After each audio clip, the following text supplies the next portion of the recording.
Buster's Happy Movie by Buster Baxter.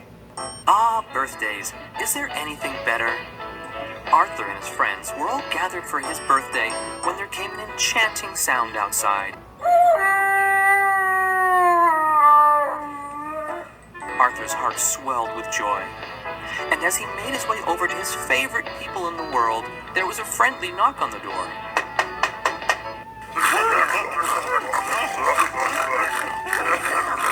A delighted Arthur joined his friends. Full of good cheer, he enthusiastically began to open the box.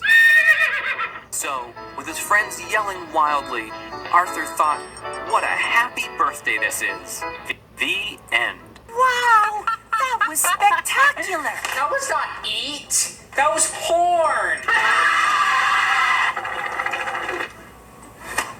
Yeah. Screaming demons. It was pointed at baby, but it said eat. Supposed to do baby, not eat or some other crap. And feisty dogs barking. Hey, there's no